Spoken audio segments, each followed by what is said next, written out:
Bismillahirrahmanirrahim. Assalamualaikum warahmatullahi wabarakatuh. Jumpa kembali dengan Edukasi Official, channel pendidikan yang memberikan informasi terupdate dan terpercaya, dan juga selalu membahas yaitu mengenai tentang soal-soal tahap 1, 2, dan 3. Semoga kita selalu dalam keadaan sehat walafiat, amin ya rabbal alamin. Baik, pada pertemuan ke-9 ini kita akan membahas yaitu kisi-kisi soal tahap ketiga sesuai FR, soal hot. Untuk mendapatkan nilai yang maksimal, mari Bapak Ibu ikuti tryout yang sudah kami sediakan dan bisa dicek di link deskripsi video. Oke, seperti biasa, edukasi mohon dukungan dengan cara like, subscribe, dan share, karena dukungan Bapak Ibu sangat berarti bagi kami. Oke, kita langsung masuk pada soal nomor 1.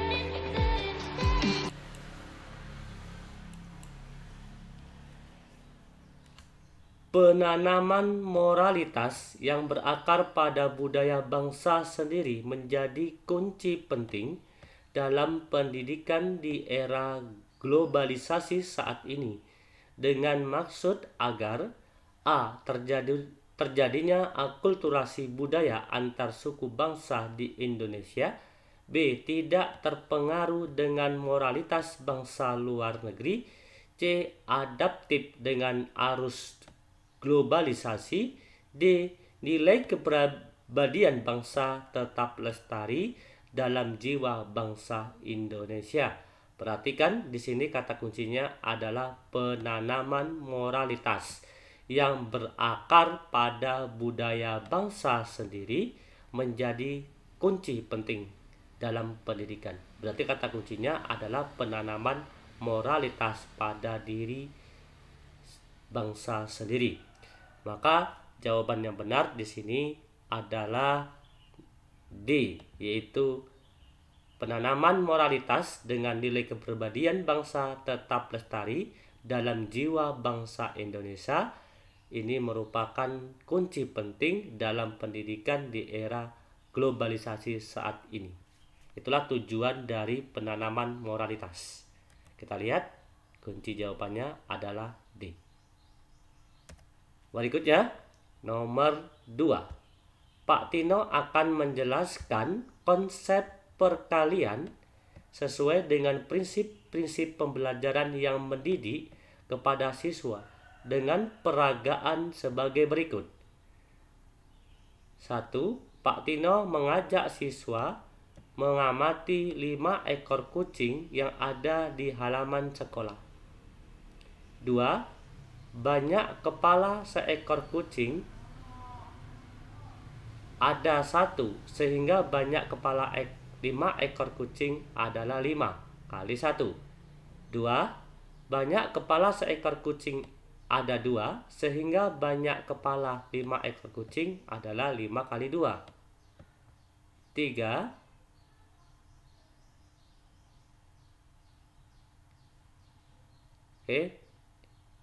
4. Banyak kepala seekor kucing ada 4, sehingga banyak kepala 5 ekor kucing adalah 5 kali 4. Peragaan yang dilakukan oleh Pak Tino di dalam pembelajaran matematika termaksud model pembelajaran. Perhatikan dari alur tersebut, ya. A. Inquiry and discovery learning. B. Contextual teaching and learning. C. Problem-based learning. D. Cooperative learning. Kita perhatikan konsep yang diberikan oleh Pak Tino kepada siswa dengan peragaan sebagai berikut. Ya, dari peragaan tersebut ini merupakan peragaan secara langsung yang ada di sekitar kita. Maka di sini yang perlu kita ketahui adalah ada yang disebut dengan ciri-ciri CTL atau Contextual Teaching and Learning. Media dari sumber belajar dari lingkungan. Nah, di sini tadi kucing ini ada sekitar di halaman sekolah, berarti medianya ada di halaman sekolah. Siswa membangun pengetahuan dari pengalaman sendiri atau disebut dengan konstruktivisme. Pembelajaran diarahkan menemukan konsep perkalian. Ya, di sini tadi ada konsep perkalian. Apabila ada kepala seekor kucing ada 1, sehingga banyak kepala 5 ekor kucing adalah 5 kali 1. Apabila 2, maka 5 kali 2 dan seterusnya. Inilah disebut dengan konsep perkalian. Berarti dari konsep tersebut ini sudah jelas. Yang pertama, medianya adalah seorang kucing tadi, yaitu berasal dari halaman sekolah. Berarti media dari sumber belajar di lingkungan. Yang kedua, siswa membangun pengetahuan dari pengalaman sendiri, ya, pengalaman sendiri dalam perkalian tersebut. Yang ketiga, yaitu pembelajaran diarahkan menemukan konsep perkalian yang tadi dijelaskan, yaitu 5 kali 1, 5 kali 2, 5 kali 3, 5 kali 4 dan seterusnya. Berarti jawabannya benar di sini adalah yang B, karena dia kontekstual, teaching and learning. Ada pembelajaran secara kontekstual. Nomor 3. Menurut model pembelajaran kontekstual, komponen utama yang lengkap terdiri dari, ingat di sini kata kuncinya adalah pembelajaran kontekstual. A. Inquiry, masyarakat belajar, permodelan, penilaian autentik dan refleksi. Ya. B. Konstruktivisme, inquiry, bertanya, masyarakat belajar, pemodelan, refleksi, dan penilaian autentik. C. Konstruktivisme, inquiry, masyarakat belajar, permodelan, penilaian autentik, dan refleksi. D. Konstruktivisme, inquiry, masyarakat belajar, pemodelan, dan refleksi. Di sini kita harus mengetahui adalah model pembelajaran kontekstual. Komponen utama di dalam model pembelajaran kontekstual itu terdiri dari, kita lihat, perhatikan di sini. Pada pembahasan soal ini adalah ada namanya prinsip model pembelajaran kontekstual atau disebut dengan CTL, yaitu konstruktivisme itu adalah proses membangun atau mengembangkan pengetahuan baru dari struktur kognitif siswa berdasarkan pengalaman, ya. Itu disebut dengan konstruktivisme. Yang kedua yaitu inquiry. Inquiry ini adalah penyelidikan dalam pembelajaran kontekstual, artinya proses pembelajaran didasarkan pada pencarian dan penemuan melalui proses berpikir sistematis. Itu disebut dengan inquiry. 3 yaitu bertanya. Pertanyaan belajar pada dasarnya bertanya dan menjawab pertanyaan. 4. Masyarakat belajar adalah pelaksanaan komunitas belajar. 5. Pemodelan adalah, ya, proses belajar sebagai contoh untuk menunjukkan sesuatu yang dapat ditiru oleh setiap siswa. Itu disebut dengan pemodelan. Yang keenam, refleksi adalah proses penyelesaian pengalaman yang telah dipelajari yang dilakukan dengan menyortir kejadian yang telah melalui pembelajaran. 7. Penilaian autentik, proses oleh guru untuk mengumpulkan informasi tentang kemajuan belajar siswa. Di sini ada prinsip-prinsip model pembelajaran kontekstual atau disebut dengan CTL. Maka di sini jawabannya adalah tadi ada terdiri dari konstruktivisme, inquiry, terus bertanya, masyarakat belajar, pemodelan, refleksi, dan penilaian autentik. Berarti kita lihat di sini, ya. Sedangkan dari opsi tersebut yang lengkap dalam model pembelajaran kontekstual, berarti jawabannya di sini adalah yang B. Tadi di dalam model pembelajaran kontekstual itu terdiri dari konstruktivisme, inquiry, bertanya, masyarakat belajar, pemodelan, refleksi, sampai ke penilaian autentik. Jadi model pembelajaran kontekstual, berarti jawaban B. Nomor 4. Bu Windy akan menjelaskan konsep operasi penjumlahan, pengurangan, perkalian, dan pembagian tanpa sisa pada bilangan caca, melibatkan bilangan ribuan. Maka guru harus memilih alat peraga yang sesuai, yaitu A. Blok Dienis, B. Kartu bilangan, C. Neraca bilangan, D. Batang kalsiners. yaitu konsep operasi penjumlahan, pengurangan, perkalian, dan pembagian tanpa sisa.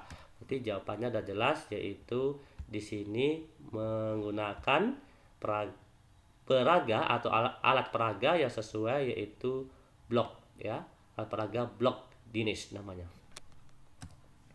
Nomor 5. Dalam membuat silabus perlu memperhatikan yaitu berbagai hal. Salah satunya adalah menyusun silabus diutamakan dapat mengakomodasi keragaman peserta didik serta dinamika perubahan yang terjadi di sekolah dan tuntutan masyarakat. Hal ini sesuai dengan prinsip A. Relevan, B. Sistematis, C. Menyeluruh, D. Fleksibel, E. Aktual kontekstual. Kata kunci tadi di dalam menyusun silabus kita harus memperhatikan yaitu keragaman dari peserta didik, perubahan yang terjadi di sekolah hingga sampai tuntutan masyarakat. Ini merupakan prinsip yaitu fleksibel. Kita perhatikan di sini yang A adalah relevan. Yang dimaksud dengan relevan itu artinya sesuai perkembangan peserta didik. Ya, perkembangan ini keragaman peserta didik. Yang B itu sistematis. Sistematis itu artinya saling terkait dengan kompetensi satu dan kompetensi lain, itu disebut dengan sistematis. Ya. Yang C itu menyeluruh, artinya meliputi kognitif, afektif, dan psikomotor atau mencakup 3 kompetensi.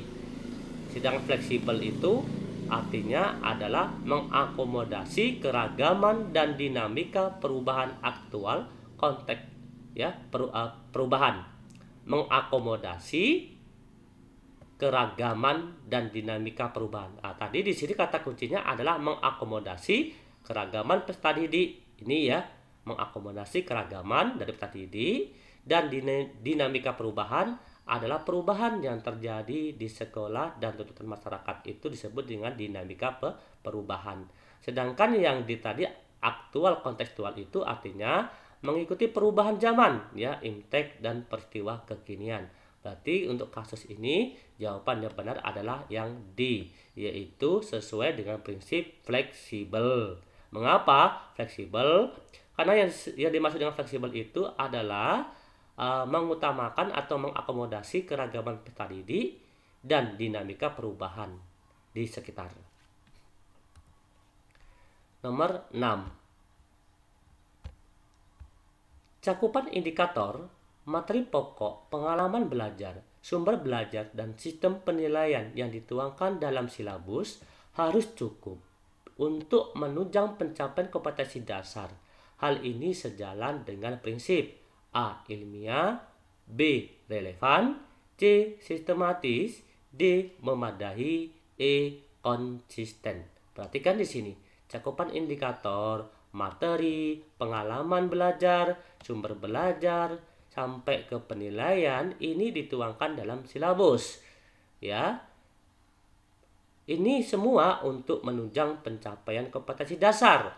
Hal ini sejalan dengan prinsip D. Memadai. Kita lihat. Ya, prinsip-prinsip pengembangan silabus itu pertama yaitu ilmiah. Berarti ilmiah ini termasuk kategori dari prinsip yaitu pengembangan silabus. Yang disebut ilmiah adalah logis dan benar, dapat dipertanggungjawabkan isinya. Yang B. Relevan. Relevan itu sesuai dengan perkembangan peserta didik. Relevan itu sesuai dengan perkembangan peserta didik. Yang C. Sistematis, yaitu saling terkait dengan kompetensi. Ya, ada tiga kompetensi. Yang D. Memadai, yaitu cukup untuk menunjang pencapaian kompetensi dasar. Di sini tadi ada cukup untuk menunjang pencapaian kompetensi dasar, ya. Sedangkan yang E. Konsisten, adanya konsistensi masing-masing komponen silabus.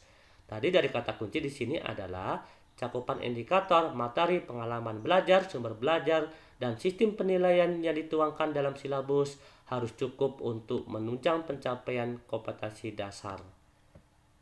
Hal ini sejalan dengan prinsip memadai.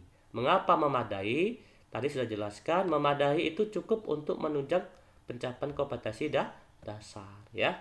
Oke. 7. Guru mengadakan penilaian yang mengacu pada kriteria yang telah ditetapkan dan mencakup semua aspek kompetensi, ya, mencakup semua aspek kompetensi, baik afektif dan psikomotor. Itu adalah prinsip penilaian. A. Beracuan kriteria dan menyeluruh. B. Beracuan kriteria dan sistematis. D. C. Akuntabel dan menyeluruh. D. Objektif dan menyeluruh. Kita perhatikan. Di sini ada kata kuncinya yaitu kriteria. Berarti beracuan kriteria, ya. Berarti C sudah jelas salah dan D juga sudah jelas salah. Sekarang kita perhatikan antara A dan B, yaitu sama-sama memiliki yaitu beracuan kriteria. Di sini tadi ada kata kuncinya yaitu kriteria. Dan terus mencakup semua aspek, ya. Aspek apa? Aspek afektif, kognitif, psikomotor, atau mencakup semua aspek. Yang dikatakan mencakup semua aspek berarti menyeluruh. Berarti beracuan kriteria dan menyeluruh. Berarti jawaban untuk nomor 7 ini adalah yang A. Kita lihat pembahasannya. Beracuan kriteria, ya, mencakup atau mengacu kriteria. Menyeluruh yaitu penilaian meliputi afektif, kognitif, psikomotor, dan sistematis sesuai dengan prosedur bakunya. Yang C itu akuntabel. Apa yang dimaksud dengan akuntabel? Yaitu dipertanggungjawabkan baik segi prosedur maupun teknik penilaian, itu disebut dengan akuntabel. Objektif yaitu menilai sesuai kompetensi siswa tanpa membedakan sara, kondisi, dan lain-lain. Berarti jawabannya adalah yang A.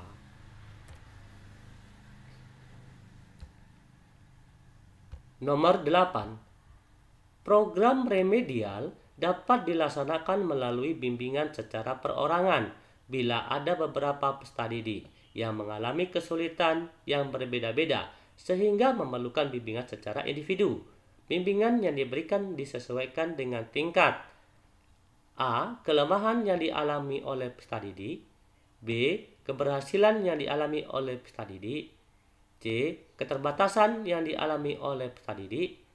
D. Kesulitan yang dialami oleh peserta didik. E. Kesalahan. Kita perhatikan, di sini kata kuncinya adalah program remedial. Kita mengadakan program remedial kepada siswa yang tidak mencapai KKM itu biasanya, ya. Maka kita memberikan remedial itu, ini merupakan bimbingan yang diberikan disesuaikan dengan tingkat apa? Maka sudah jelas di sini adalah tingkat kesulitan yang dialami oleh peserta didik. Kita lihat, ya. Perhatikan. Kita memberikan remedial kepada peserta didik itu, kita lihat di mana letak kesulitan peserta didik sehingga tidak mencapai kompetensi yang diinginkan. Di sini ada pemberian bimbingan secara khusus, misal bimbingan perorangan. Dalam hal ini, pembelajaran klasikal, peserta didik mengalami kesulitan. Ya, di sini ada kesulitan. Perlu dipilih alternatif tindak lanjut berupa pemberian bimbingan secara individu. Pemberian bimbingan perorangan merupakan aplikasi atau implikasi peran pendidik sebagai tutor. Sistem tutorial dilaksanakan bila mana terdapat satu atau beberapa peserta didik yang belum berhasil mencapai ketuntasan. Berarti jawabannya adalah yang D, yaitu kesulitan yang dialami oleh peserta didik. Oke, nomor 9. Oke, masih tetap semangat Bapak Ibu, ya. 9. Sekelompok peserta didik yang mempunyai minat tertentu diberi tugas untuk memecahkan permasalahan, membaca di perpustakaan terkait dengan KD yang dipelajari pada jam pelajaran sekolah atau di luar jam pelajaran sekolah. Di sini adalah mempelajari KD yang dipelajari pada jam pelajaran sekolah atau di luar jam pelajaran sekolah. Pemecahan masalah yang diberikan kepada peserta didik dapat diminta untuk menyelesaikan sebuah proyek atau penelitian ilmiah. Pernyataan di atas adalah pengertian pembelajaran pengayaan. Ya, di sini pengayaan. A. Belajar kelompok, belajar mandiri, belajar berbasis tema. B. Belajar kelompok, belajar berbasis tema. C. Belajar kelompok. D. Belajar mandiri, pemadatan kurikulum. E. Belajar mandiri. Oke, ya. Di sini tadi kata kuncinya adalah pengayaan ya. Ini merupakan pengertian dari pembelajaran pengayaan yang sifatnya seperti ini.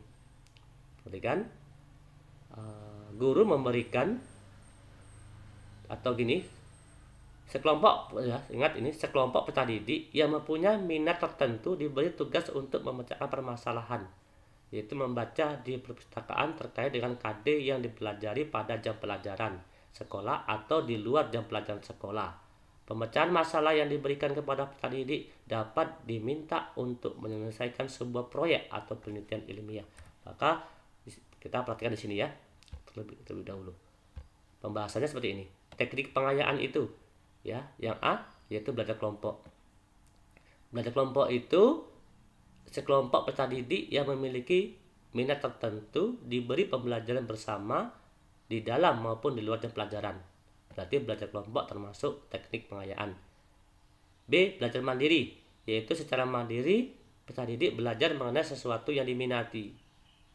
Ya, ini mandiri. C. Pembelajaran berbasis tema, yaitu memadukan kurikulum di bawah tema besar sehingga peserta didik dapat mempelajari hubungan antar berbagai disiplin ilmu. Tidak ada kaitannya tadi ya. D. Pemadatan kurikulum, pemberian pembelajaran hanya untuk kompetensi atau materi yang belum diketahui peserta didik. Dengan demikian, tersedia waktu bagi peserta didik untuk memperoleh kompetensi atau materi baru atau bekerja dalam proyek secara mandiri sesuai dengan kapasitas maupun kapabilitas masing-masing. Tadi sini teknik pengayaan yang tersedia adalah belajar kelompok ya. Tadi kan di dalam soal tersebut sudah jelas belajar kelompok, sekelompok peserta didik yang memiliki minat tertentu diberikan pembelajaran bersama di dalam maupun di luar jam pelajaran. Sedangkan belajar mandiri tidak ada. Berarti sudah jelas? Sini berarti jawabannya untuk nomor 9 ini adalah C ya, belajar kelompok. Oke, nomor 10. Dari hasil evaluasi tes formatif pada mata pelajaran pendidikan agama Kristen, Ibu Mary mendapat data ada siswa yang sudah mencapai atau melampaui KKM. Dan ada yang belum mencapai KKM. Dari informasi atau data yang diperoleh berdasarkan tes hasil belajar tersebut, kemudian dicari kelemahan dan kelebihan. Ibu Mary kemudian menindaklanjuti dalam bentuk program remedial dan pengayaan pada para siswa. Ilustrasi tersebut menunjukkan sebagai A. Prinsip penilaian, A. Prinsip evaluasi, B. Acuan evaluasi, C. Fungsi evaluasi, D. Syarat evaluasi, E. Pendekatan evaluasi. Di sini tadi guru memberikan program remedial kepada siswa yang belum mencapai KKM. Mana tadi? Ini ya, yang belum mencapai KKM itu guru memberikan remedial, sedangkan guru memberikan pengayaan pada siswa yang mencapai atau melampaui KKM. Ya. Hal ini merupakan suatu ilustrasi menunjukkan sebagai, kita perhatikan di sini. Ada yang bermacam-macam evaluasi. Kalau dilihat dari fungsi evaluasi, ya, 1 itu pengukuran keberhasilan. Kedua, diagnosis.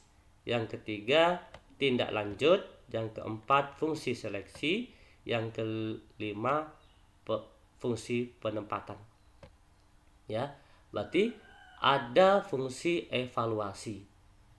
Pengukuran, diagnosis, tindak lanjut, fungsi seleksi, dan fungsi penempatan. Ya. Oke, ini fungsi evaluasi. Oke, berarti di sini jawaban yang benar untuk nomor 10 adalah yang C, yaitu fungsi evaluasi. Inilah fungsi evaluasi. Guru mengadakan program remedial kepada siswa yang belum mencapai KKM dan mengadakan pengayaan pada siswa yang mencapai atau melampaui KKM. Inilah fungsi dari evaluasi pembelajaran, sehingga guru memberikan remedial atau pengayaan. Oke ya, berarti jawaban nomor 10 adalah C. Oke, terima kasih. Sekali lagi silakan lihat di link deskripsi video. Di situ ada yaitu link tryout-nya ya. Tahap 1 dan tahap 2. Artinya gini, link tryout bagian pertama dan link tryout bagian kedua. Dan insya Allah kami akan selalu memberikan yaitu tryout untuk menghadapi di ujian tahap ketiga. Dan ikuti terus yaitu channel edukasi official supaya Bapak Ibu tidak ketinggalan seputar pembahasan soal. Jangan lupa yaitu like, subscribe, dan tekan notifikasi loncengnya supaya Bapak Ibu yaitu mengetahui jadwal atau agenda tayang kami ya. Semoga bermanfaat. Sekali lagi kami akhiri. Wassalamualaikum warahmatullahi wabarakatuh. Salam edukasi.